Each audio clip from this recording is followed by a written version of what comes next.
Without further ado, let us move on to the keynote address by Mrs. Pramad Jandhyala. The topic for her address being How can we shape the future of AI? Before the address, I would like to introduce Madam Pramad Jandhyala, who is a co-founder and director at LatentView, a leading analytics company. As a co-founder, she helped build LatentView from the ground up, anchoring key roles in strategy and execution to guide its rapid growth and recognition, including the Deloitte Fast 50 and Frost and Sullivan Analytics Company of the Year. Her specialties include marketing analytics, customer management and segmentation, predictive modeling, and optimization. Pramad has 25 years of industry experience and worked in areas of financial analysis, credit management, securities, and portfolio management, and strategy and financial planning in reputed companies like ICRA, IBM, Ford, and Kotak before co founding LatentView. Dear ma'am, I would like to invite you to continue with the keynote address. Firstly, a big congratulations to all of you. It's a lovely, lovely campus. I've been to the old campus next to the NIT setup. I've been there on 2 occasions. The first time we were hiring here from, the first time, is this clear? Yeah. Do I need this actually? Can I speak without this? I need it. Okay, cool. So the first time I had come about maybe 6, 7 years ago when we were hiring, and then I think another time I had come here, we were, running a strategic marketing workshop. At that time, I'd come and dressed the students. But this campus is wonderful, and it's really futuristic, and I can see that no effort and resources have been spared to actually make it airy and a place for learning. And a place for all of you to build fall memories. So congratulations once again. And I hope, when you do, we're all at a stage where we're all going back for our reunions. And I must tell you, the best years of your lives will still be what you do here. So make the best use of the time with your friends. Learning, I'm sure, will happen when you just stay in such lovely environs. But remember to take lots of pictures and do all the fun things that you need to do with your friends. Okay, so now for the serious stuff, right? Since they called and they said, hey, you need to do a keynote. So I said, oh goodness, keynotes means I need to do a speech. But then my hiring team then quickly came over and said, no, we have a big relationship going on with IIM Trichy now for several years. You have to go and you have to give a speech. So which is where I'm here now. So I'm going to try and keep this short. I've been told that when people say they'll keep it short, they actually drone on and on. But maybe we'll time this and let's see how this goes.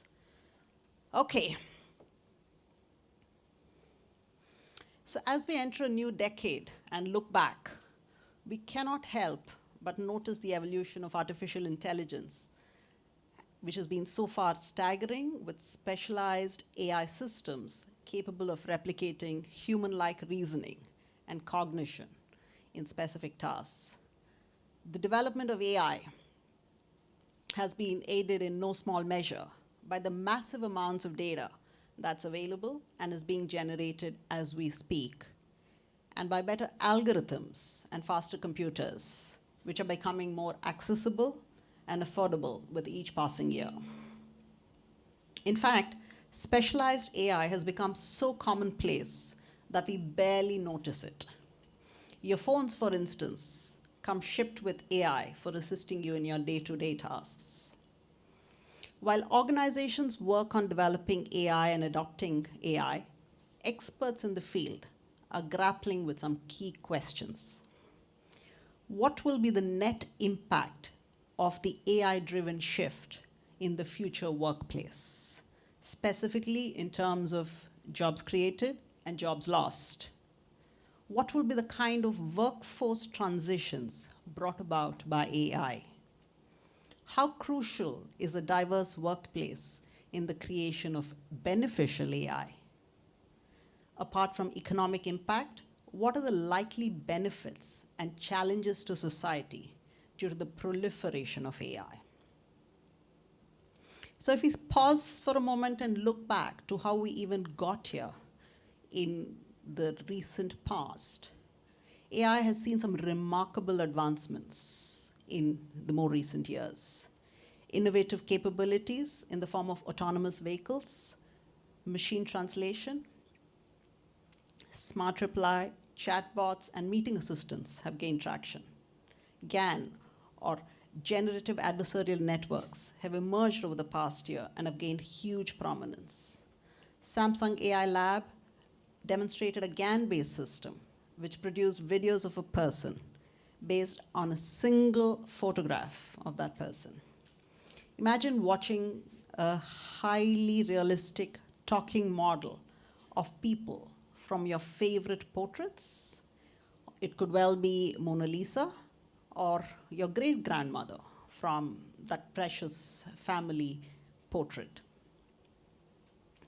Later in the year, researchers from Tokyo demonstrated that AI can be used in musical knowledge mining. They created a machine learning model which generated lyrics condition memories based on the relationship between syllables from words in the lyrics and notes from predicted melody. Advancements in this area have far-reaching consequences on the role of automatic generation of music. A single picture coming alive into video, or a stanza or verse turning into melodious music. These are just a couple of examples of how deep learning models have grown at an exponential pace. They also highlight the need for growing computational capabilities for training such state-of-the-art models which can sustain itself. So now, does AI exist only in academic research labs, or has the industry started adopting it? Digital companies have been the early adopters of AI and have already begun to derive value from its use. We've seen some system-level innovations in the form of driverless vehicles. They take advantage of innovations in sensors, LIDAR, which is light detection and ranging, machine vision, mapping and satellite technology, navigation algorithms, and robotics, all brought together in integrated systems. With businesses striving to bring data science into production from their development environments, MLOps, which is essentially machine learning operations, which incorporates standard methods to streamline ML production and manage the pipelines, and serverless will continue to grow. Serverless has been able to automate data-intensive tasks and enable scientists to focus more on model building and less on infrastructure overhead. So with the infrastructure becoming commoditized, intelligent models becoming automated, and the use of AI becoming widespread, are we entering an era where humans would be replaced by machines? Or are we entering a utopian society where we can combine smart humans and smart machines to achieve a better outcome? And what does this mean for the future of the workplace and for careers of the future? This is not the first time humanity has had to deal with such fundamental shifts. The invention of the automobile, the strides in manufacturing we made over the course of the Industrial Revolution in the 20th century have all meant that the old ways of doing things fade away, even as new, hitherto unimagined opportunities emerged. So even as we all live through the excitement of the technology and AI revolution, the next set of challenges awaits us on how to build a sustainable way of living in this planet.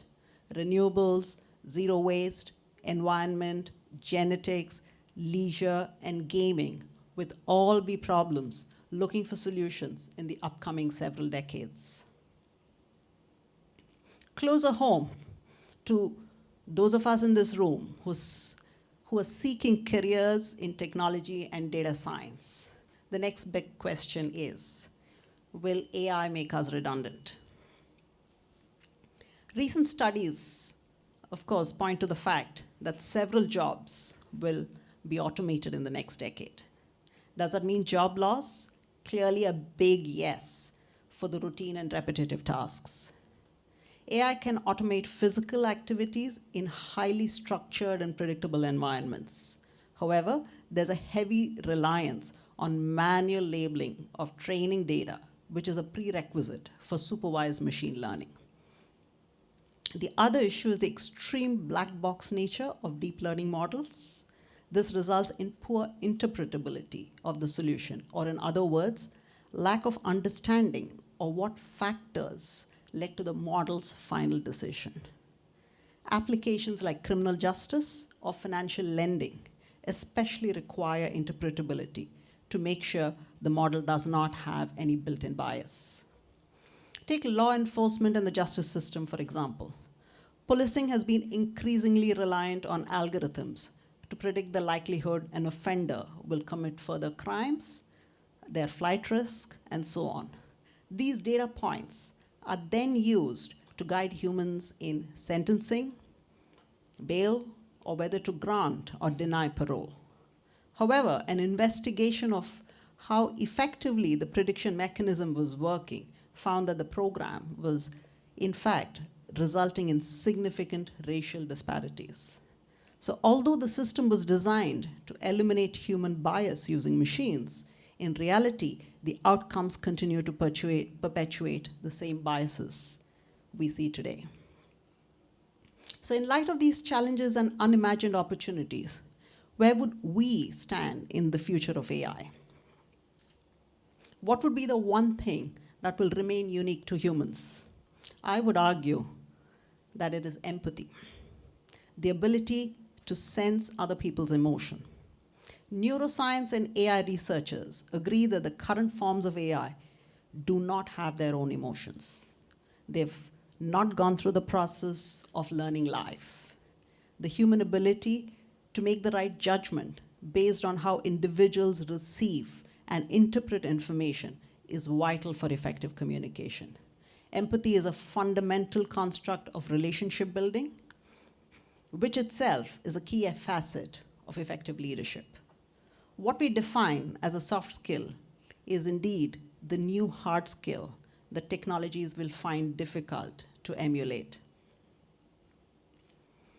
In a business context, the challenge then lies in identifying whether AI will bring in value for a problem that an organization is solving, and if yes, defining an AI strategy with clear goals and finding the right talent to help them achieve this.